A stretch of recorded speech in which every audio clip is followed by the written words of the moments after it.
Hello everyone, welcome back to my YouTube channel Hindi Pariksha. तो आज हम इस वीडियो में बात करने वाले हैं हमारी जो अधूरी चैप्टर रह गई थी आत्मनिर्भरता, उसी के बारे में। ठीक है, तो हम लोगों ने ऑलरेडी यहाँ तक देख लिया था और इसके बाद वाले जो भी पार्ट बचे हुए हैं उसको अभी के अभी हम लोग देखकर इसको अच्छे से समझ लेते हैं। तो आगे बढ़ते हैं और देखते हैं कि संसार में ऐसे ऐसे दृढ़ चित्त मनुष्य हो गए हैं जिन्होंने मरते दम तक सत्य की टेक नहीं छोड़ी। यहाँ पे जो इसके राइटर हैं आचार्य रामचंद्र शुक्ल जी, वो ये हमें बता रहे हैं कि बहुत ही दृढ़ चित्त मनुष्य हो गए। मतलब इसका मतलब यही है कि मनुष्य का जो मन है, जो चित्त है, चित्त हृदय को बोला जाता है। ठीक है, तो जो चित्त है, जो मन है, वो ऐसे भी संसार में लोग हुए हैं जिन्होंने मरते दम तक सत्य का साथ नहीं छोड़ा।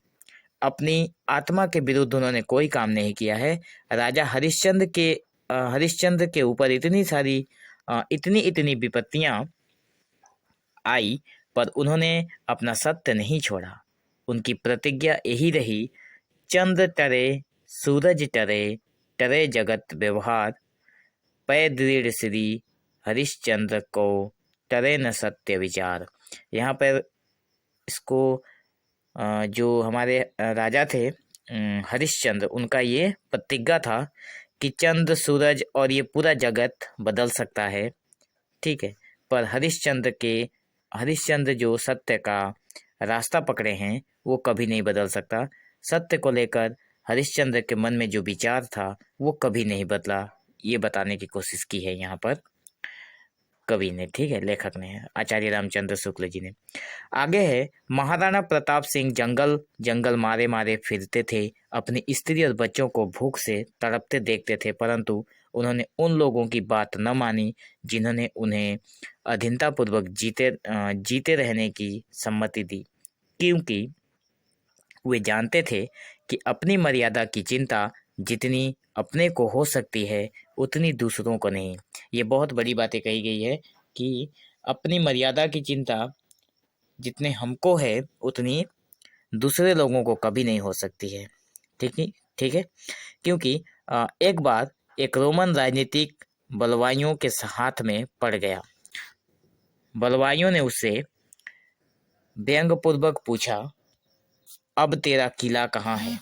यहाँ पर कहा गया है कि जो आचार्य रामचंद्र शुक्ल जी हैं वो इस कहानी के माध्यम से हमें बताने की कोशिश करते हैं कि हमें अपने जीवन में आत्मनिर्भरता कैसे बनना है। ठीक है, तो एक बार एक रोमन राजनीतिक था जो बलवाइयों के हाथ में पड़ गया था, और बलवाइयों ने उससे व्यंग्यपूर्वक पूछा था कि अब तेरा किला कहाँ है। उसने हृदय पर हाथ रख कर उत्तर दिया, यहाँ।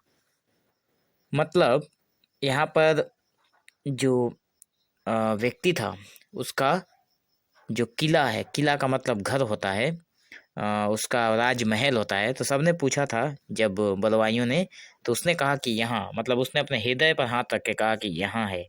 ज्ञान के जिज्ञासुओं के लिए यह बड़ा भारी गढ़ है। मैं निश्चय पूर्वक कहता हूँ कि ठीक है, जो युवा पुरुष सब बातों में दूसरों का सहारा चाहते हैं, जो सदा न एक नया अगुआ ढूंढा करते हैं और उनके अनुयायी बना करते हैं, वे आत्म संस्कार के कार्य में उन्नति नहीं कर सकते। यहाँ पे यही बताने की कोशिश की है रामचंद्र शुक्ल जी ने कि हमें कभी भी, ठीक है, अपने कार्य में किसी को अगुवा नहीं करना चाहिए। अपना काम खुद करना चाहिए, हमें किसी के पीछे नहीं चलना है, हमें सबसे आगे चलना है। ठीक है, उन्हें स्वयं विचार करना, अपनी यहाँ पर जो अपनी कहा गया है ना, यहाँ पे उन्होंने बताया है कि उन्हें स्वयं विचार करना। ठीक है, अपनी सम्मति आप स्थिर करना, दूसरों की उचित बातों का मूल्य समझते हुए भी उनका अंधभक्त न होना सीखना चाहिए हमें। यहाँ पे लेखक हमें ये बता रहे हैं कि हमें दूसरों की बातों को समझना चाहिए, बिना समझे उन पर भरोसा नहीं करना चाहिए। ठीक है, और कहा गया है कि तुलसीदास जी को लोक में इतनी सर्वप्रियता और कीर्ति प्राप्त हुई, उनका दीर्घ जीवन इतना महत्वमय और शांतिमय रहा। सब इसी मानसिक स्वतंत्रता, निर्द्वंदता और आत्मनिर्भरता के कारण है। तुलसीदास जो थे, उनको इतनी सिद्धि प्राप्त हुई, उनको इतनी प्रसिद्धि मिली, इनकी इतनी महान लेखक बने, ठीक है। कैसे? क्योंकि आत्मनिर्भर थे, ठीक है। उनको इतनी सारी कीर्ति प्राप्त हुई थी, सर्वप्रियता थी उनमें, ठीक है। तो वो आत्मनिर्भर कैसे बने, उन सारी चीज़ों को इतने सफल कैसे बने? क्योंकि वो एक आत्मनिर्भर व्यक्ति थे। वहीं उनके समकालीन केशव दास को देखिए। यहाँ पर तुलसीदास जी के एक समकालीन और कवि थे जिनका नाम है केशव दास, ठीक है। कहा गया है कि वहीं समकालीन केशव दास को देखिए, जो जीवन भर विलासी राजाओं के हाथ की कठपुतली बने रहे, जिन्होंने आत्म स्वतंत्रता की ओर कम ध्यान दिया और अंत में आप अपनी बुरी गति की। मतलब यहाँ पे केशवदास जी को कहा गया है कि तुलसीदास जैसे उनकी मतलब वो विख्यात नहीं हुए, ठीक है। उनकी किसी ने प्रशंसा नहीं की, उनको किसी भी प्रकार की कोई कीर्ति प्राप्त नहीं हुई, क्योंकि वो सारा जीवन अपने को स्वाधीन नहीं किया कभी उन्होंने। राजाओं के, जो विलासी राजाएं थे, जिनको सिर्फ मौज मस्ती करना था, ऐसे राजाओं के हाथों की ये कठपुतली बने रहे और अपनी आत्म स्वतंत्रता के लिए उन्होंने कुछ भी नहीं किया था। अंत में उनका दिन बहुत अच्छा नहीं बीता था, ठीक है। एक इतिहासकार कहता है, एक इतिहासकार हैं जिन्होंने कहते हैं कि प्रत्येक मनुष्य का भाग्य उसके हाथ में है। ये बहुत बड़ी बात कही गई है यहाँ पे। क्लास 10 में पढ़ रहे जितने भी बच्चे हैं, वो इस बात को अगर अभी समझ जाएं तो हो सकता है जीवन और भी बेहतर हो जाए, ठीक है। कहा गया है कि प्रत्येक मनुष्य का भाग्य उसके हाथ में है। प्रत्येक मनुष्य अपना जीवन निर्वाह श्रेष्ठ नीति से कर सकता है, ठीक है। यहाँ पे उदाहरण के तौर पर अगर हम समझें तो यही बताने की कोशिश की कवि ने, लेखक ने, कि प्रत्येक मनुष्य का भाग्य उसके हाथ में है। अगर मान लो आप लोग अभी क्लास 10 में पढ़ रहे हो, ठीक है। अगर आप लोग अच्छे से पढ़ेंगे तभी जाकर आगे आप लोगों का जीवन अच्छा बनेगा। अगर आप लोग आज पढ़ाई से मन हटा लेंगे, अच्छे तरीके से अच्छे ढंग से नहीं समझेंगे, नहीं पढ़ेंगे, तो हो सकता है आने वाले समय आपके लिए बहुत कष्टदायक हो। क्योंकि ये जो वीडियो जो भी बच्चे देख रहे हैं, ठीक है, जिसको भी इस वीडियो की ज़रूरत है, जो भी बच्चा देख रहा है, वो बहुत डेडिकेटेड होगा अपने पढ़ाई को लेकर। क्योंकि जिनको पढ़ाई में रुचि नहीं है वो लोग पढ़ाई की वीडियो नहीं देखते हैं, ठीक है। तो जिनको अपने एग्ज़ाम के टेंशन है, जिनको अपने एग्ज़ाम क्वालिफाई करने हैं, उसको इतनी सारी बातें समझ में आनी चाहिए कि हमें प्रत्येक मनुष्य है, यहाँ तक कि मैं भी एक मनुष्य हूँ और मेरा भी भाग्य मेरे हाथों में है, आपका भी भाग्य आपके हाथ में है, ठीक है। कहा गया है कि प्रत्येक मनुष्य अपना जीवन निर्वाह श्रेष्ठ रीति से कर सकता है। यही मैंने किया है और यदि अवसर मिले तो यही करूँ। यहाँ पे लेखक जो हैं वो यही बातें बता रहे हैं कि अपना जीवन श्रेष्ठ तरीके से निर्वाह करने के लिए मनुष्य को अपना जीवन निर्वाह श्रेष्ठ रीति से कर सकता है अपने कर्मों के द्वारा, ठीक है। इसे चाहे स्वतंत्रता कहो, चाहे आत्मनिर्भरता कहो, चाहे स्वावलंबन कहो, जो कुछ कहो, यही वही भाव है जिससे मनुष्य और दास में भेद जान पड़ता है, ठीक है ना। अगर पहले दास प्रथा जब प्रचलित था हमारे देश में, हमारे भारत वर्ष में, तो दास प्रथा बहुत ही दुष्कर होता है, ठीक है, बहुत दुखदायक होता है। तो कहा गया है कि मनुष्य में और दास में यही अंतर है कि मनुष्य आत्मनिर्भर है, स्वावलंबन है, स्वतंत्र है, ठीक है। जो दास होते हैं वो स्वावलंबन नहीं होते, आत्मनिर्भर नहीं होते हैं और स्वतंत्र भी नहीं नहीं हो पाते हैं, ठीक है। तो आगे देखें तो कहा गया है कि ये वही भाव है जिसके प्रेरणा से राम लक्ष्मण ने घर से निकल बड़े बड़े पराक्रमी वीरों का विजय प्राप्त की। ये वही भाव है जिसके प्रेरणा से हनुमान ने अकेले सीता की खोज की थी। ये वही भाव है जिसकी प्रेरणा से कोलंबस ने अमेरिका समान बड़ा महाद्वीप ढूंढ निकाला। चित्त की इस वृत्ति के बल पर कुंभन दास ने अकबर को बुलाने पर फतेहपुर सीकरी जाने से इनकार किया था और कहा था, मोको कहाँ सीकरी सो काम। यहाँ पे ये बहुत बड़ी लाइन है हिंदी साहित्य जगत की, ठीक है। इसको बहुत ध्यान से समझना आप लोग।